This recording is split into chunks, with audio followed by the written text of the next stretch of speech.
Hello and welcome to JBJ Farms. JBJ Farms is an exotic livestock farm. Here I am today to talk about my journey to South Africa.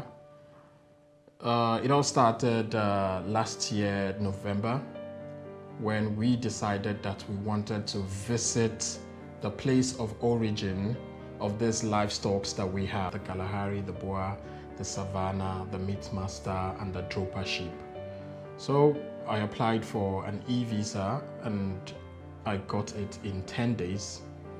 And after that, I booked my flight ticket with South African Airways. And the date for departure was on the 17th of January 2025. On the appointed day, I went to the airport. The flight departure time was 8:30, 8:55. We boarded the flight, and a few minutes later, the pilot called our attention to a fault that they detected on the aircraft. And so we had to be taken to a hotel where we lodged for the night. And the following day, we came back to the airport at around 1 p.m.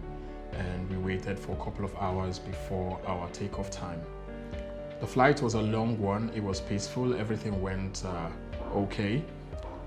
And then we arrived South Africa, and then we came down from the flight and, had to go through the immigration check. Arriving, when it got to my turn, and then they checked my papers, and unfortunately, my accommodation was not paid. It was already booked, but not paid. And I didn't even notice that it was written that for this, the booking to be valid, that a payment had to be made to confirm this booking.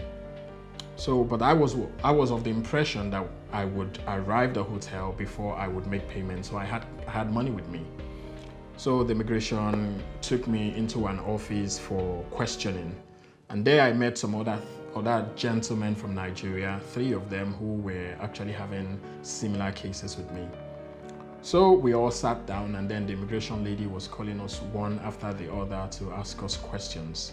When it got to my turn, she asked me why wasn't the payment made. I said I had the intention of making the payment when I arrived at the hotel, that I didn't know of this stipulation because honestly I didn't read through it. I just saw the total and the name and all that, and for me everything was okay.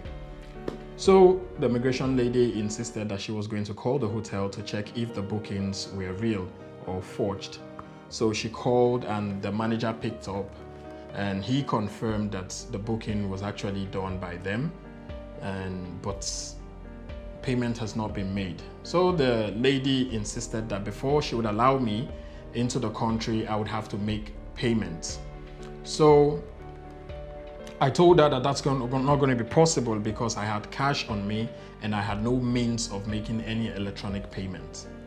One of the guys who was having a similar issue at the immigration there opted to assist with making the payment on my behalf while I gave him dollars.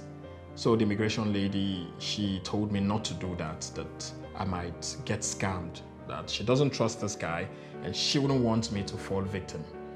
She then proceeded to say I should not worry. She would not deport me with the others. I thanked her, and then she asked me to sit down, that she would only release me after 4 a.m. I said, okay.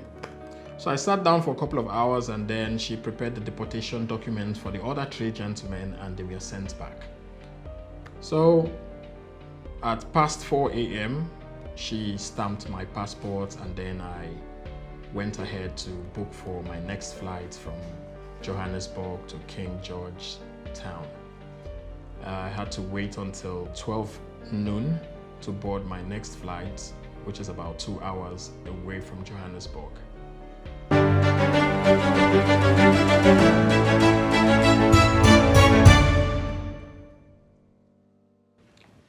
After 2 hours flight from Johannesburg to King George Town, we finally arrived, and then I took my luggage, stepped out of the airport, took a taxi to my hotel room, and relaxed for the day. The next day, I took a taxi to one of the biggest livestock farm in South Africa.